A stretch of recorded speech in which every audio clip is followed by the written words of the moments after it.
Doctor साहब, ये आगाह कीजिएगा, किसी तरह हम ऐसे तैसे करके पहुंच तो गए हैं सुपर 4 मरहले में, लेकिन हमारी उस तरह की कारकर्दगी नहीं है। हम इंडिया को टफ टाइम दे पाएंगे कल वाले मैच में? देखिए, मैंने अभी आपसे बात की कि स्किल में तो आपका कोई मैच नहीं है। वो बहुत सुपीरियर है और सही उनका है। कॉन्फिडेंस भी बहुत सोरिंग हाई है।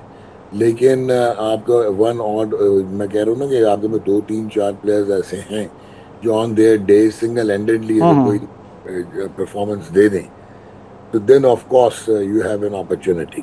बट अदरवाइज उनके पास 3 रिकग्नाइज स्पेशलिस्ट स्पिनर्स हैं जिनमें कुलदीप यादव आपसे खेला ही नहीं जाता, क्योंकि आपके लड़के जो हैं वो हाथ से पिक ही नहीं करते, वो पिच पे बॉल के पड़ने का इंतजार करते हैं, देन दे गेट लेट। उसके बाद आपकी जो बैटिंग है उसमें अब सलमान अली आगा कहीं से भी T20 प्लेयर नहीं था, और कहीं वो परफॉर्म अगर कर सकता था तो वो ये जगह थी यूनाइटेड अरब एमिरेट्स के, यहाँ पे स्लो लो ट्रैक्स में अगर वो रोटेशनल स्ट्राइक कर पाए। आप बैट्समैन रोटेशनल स्ट्राइक भी नहीं करते, फिर डॉट बॉल्स पाइल अप हो जाती हैं। आपने यूएई के अगेंस्ट पावर प्ले में 36 में से 24 गेंदें डॉट खेली थी। So that you have to जी सी नुमान के साहब, यहाँ जब पावर प्ले की बात हो रही है तो ये साइम अयूब की हम बात अगर करें, साइम अयूब से बहुत तवक्कुआत थी कि साइम अयूब जो है वो स्टार्ट अच्छा फराहम करेगा, लेकिन अभी तक तो वो खाता खोलने में भी कामयाब नहीं हो सके। क्या कहेंगे? देखें, साइम अयूब एक बहुत ही टैलेंटेड प्लेयर है। यस, पाथवे से आया हुआ है, बिल्कुल ठीक है। बहुत टैलेंट है, बिल्कुल ठीक है। लेकिन 44 T20 इंटरनेशनल में 19.5 की एवरेज है और सिर्फ 4 50 है। इसका मतलब ये है कि अगर आप में स्किल है और उसके और फिट भी हैं आप, क्योंकि बॉलिंग वो बहुत अच्छी कर रहा है, तो आप वो प्योरली बॉलिंग की बेसिस पे भी खेल जाता है। लेकिन अनफॉर्चुनेटली अगर वो रन नहीं कर पा रहा तो ये टीम मैनेजमेंट का भी बहुत कसूर है कि they are letting him take his place for granted. और दिस इज अनफॉर्चुनेट कि उसके एटीट्यूड के इशू हैं, ना कि उसके स्किल के इशू हैं। तो ये तो आपके हेड कोच पे आता है मलबा, और टीम मैनेजमेंट और कप्तान पे, कि उसको कहें कि यार how can you take it for granted, अब हम तुम्हें बाहर कर देंगे। So that is important. और अगर आप साइम अयूब से अगर डिलीवर नहीं हुआ कल के ऑल इम्पोर्टेंट मैच में, आप थोड़ा फ्लोटिंग बैटर ऑर्डर करके उसको नीचे लेके आए, और आप देखें कि आपने ओपन किससे करवानी है। फ़खर जमान भी ओपन कर सकता है साहबजादा फरहान के साथ, so that could be important. और आप इसको बॉलिंग पॉइंट ऑफ व्यू से ज़रूर खिलाएं, because he is the one who can again change the game with his bowling purely.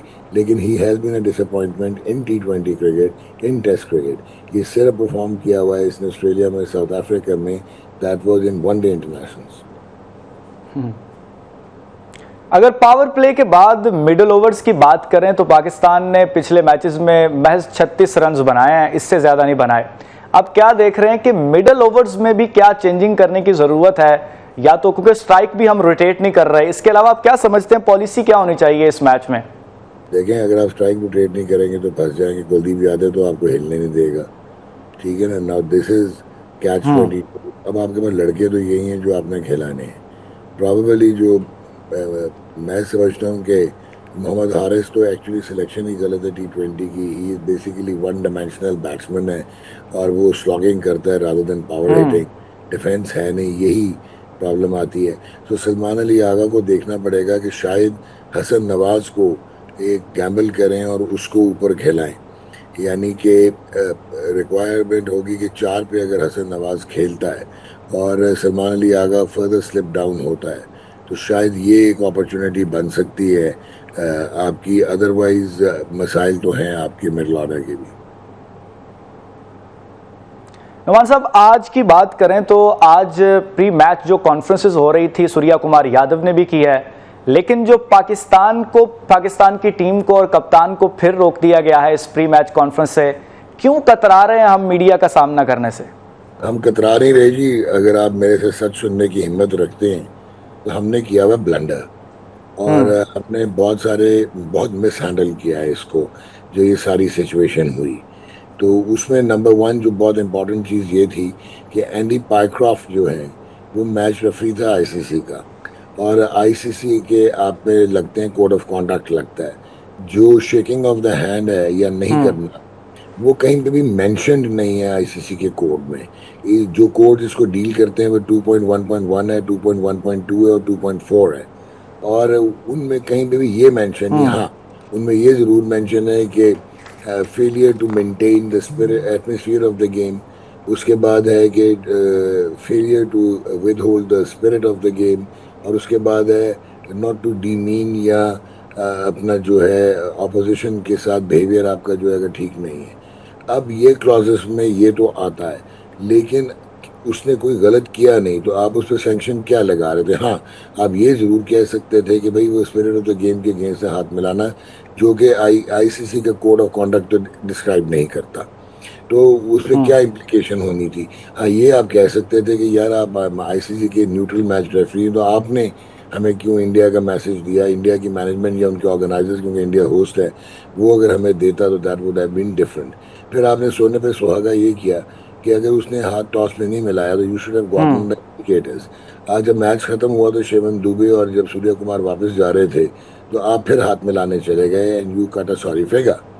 अच्छा, उसके बाद जहाँ पे सूर्य कुमार ने सही जो बात। हरकत की वो इंतहाई नाजायज थी, और वो आईसीसी के कोड के सख्त खिलाफ वर्जी थी। और क्योंकि आईसीसी के कोड जो है ये 2.4 जो मैं बिल्कुल। बोल रहा था डिस्प्ले करना, वो बड़ा क्लियरली कहता है कि आप जो है ना रेशियल ना रिलीजियस और ना जो है पॉलिटिकल बात कर सकते हैं। उसने तो पूरा जलसा बना दिया बीजेपी का। अब अनफॉर्चुनेटली आपके इतना एक्सपीरियंस मैनेजर भी थे जो कि एक्स चीफ सेक्रेटरी पंजाब रहे हैं, डीएमजी ग्रुप के धांसू किस्म के फेडरल सेक्रेटरी थे, ही शुड हैव नोन कि कौन कौन से क्लॉजेस इंप्लीमेंट होते थे। अब ये ज़रा गौर से सुनिएगा, अगर ये 2.4 को यूज़ करते तो उसमें एक्चुअली जो सूर्य कुमार ने किया उसको अपने बोर्ड से परमिशन लेनी थी। चले हमने मान लिया उसने ले ली, लेकिन आईसीसी से परमिशन लेनी थी। अगर आईसीसी ने परमिशन दी तो उन्होंने अपने ही कोड को कॉन्ट्रावीन किया, तो लुधियान में इंटरनेशनल कोर्ट ऑफ आर्बिट्रेशन था और आप सू करते आईसीसी को कि यार आपने परमिट कैसे किया गेम को, इमेज को डैमेज करने के लिए। क्योंकि ये तो सिर्फ इंडिया पाकिस्तान की बात नहीं, ये आगे भी तबाही होगी। आपने एक वो कहते हैं नया कटा खोल दिया, पार्डन माय स्लैंग, आपने प्रेसिडेंस कर दिया। अब एक और जो इम्पोर्टेंट चीज़ है, अगर उन्होंने परमिट नहीं किया था तो ठीक है लेवल नुमान साहब, आपका ना इस हवाले से तज्जिया हम चाहते हैं कि ये जो बेसिक लेवल की बात है कि जो बोर्ड्स में ओहदे दिए जाते हैं ये क्लब्स के प्रेसिडेंट को अक्सर दिए जाते हैं। जो रीजन से खेलने वाला बच्चा है जो मेहनत करके ऊपर आता है, उसकी बजाय एकेडमीज के बच्चे जो हैं, एकेडमीज के प्लेयर्स जो हैं वो पिक होके आगे आते हैं। आपको नहीं लगता कि तनज़ुली की एक वजह ये भी है? नहीं, आपका स्ट्रक्चर देखें, बात सुने। आपके तो इररेलेवेंट लोग बैठ के क्रिकेट चला रहे हैं यार। ये मॉडर्न क्रिकेट एक इंडस्ट्री है। ये मॉडर्न क्रिकेट जो है ये मजाक थोड़ी है, ये अल्फाजी से थोड़ी होता मुंह से। इसके लिए आपको साइंटिफिक इंटीग्रेशन करनी है, मल्टी डिसिप्लिनरी अप्रोच करनी है, और टीयर सिस्टम में आप इंट्रोड्यूस करेंगे। ये सुपरा फिटनेस का ज़माना है, ये सिर्फ फिटनेस का ज़माना नहीं है, ये बायोमैकेनिक्स और किनेजियोलॉजी का ज़माना है, ये इंजरी प्रिवेंशन का ज़माना है, और ये आपको रीमॉडलिंग करनी पड़ती है अपनी फिजिकल। ये सारी चीज़ें जब आप अंडर 13, 17, 19 में लाएंगे, आपको 4 से 5 साल लगेंगे अडेप्ट करते हुए और एक कल्चर इवॉल्व करते हुए। आपके तो क्रिकेट बोर्ड को अभी तक ये नहीं पता कि कायद ट्रॉफी की इंपॉर्टेंस क्या है। चैंपियंस वो क्या थे, वो चैंपियंस लीग होगी जी, और आपने वो बड़े रख लिए थे मेंटोर्स $18,000 पे, वो कहाँ गए साल 1.5 साल सैलरी लेने के बाद? सो जब आपके बोर्ड की जो क्रिकेटिंग ब्यूरोक्रेसी है, चाहे वो फ्रेंचाइजीज के साथ मिली होगी, चाहे वो बिजनेस हाउसेस के साथ मिली होगी, और आप मनी मेंटेन कर रहे होंगे at the cost of the pedigree and at the cost of the integrity of the game, इतनी आपकी मिसप्लेस प्रायोरिटीज़ हैं। 18 बिलियन आपने लगा दिया स्टेडियम बनाने में, ऑपरेशनल सिस्टम आप लेके आए नहीं मॉडर्न क्रिकेट का। कराची का 8 बिलियन आपने लगाया, और कराची जो है वहाँ पे 18 मैचेस अभी अगले 3 महीने में होने हैं और एक भी स्केड्यूल्ड नहीं है। ये हालत है आपकी। सो लड़कों ने कहाँ से डेवलप होना? क्लब क्रिकेट ख़त्म हो गई है, और मेरिट है नहीं, कबीला सिस्टम चलता है। लड़के जो है वो स्किल्ड ही नहीं है। आपकी टेस्ट टीम 2 टांगों पे नहीं खड़ी हो सकती आजकल के दौर में। आप वनडे खेलने से कतराते हैं। आपने वेस्ट इंडीज जी जाके ठीक है।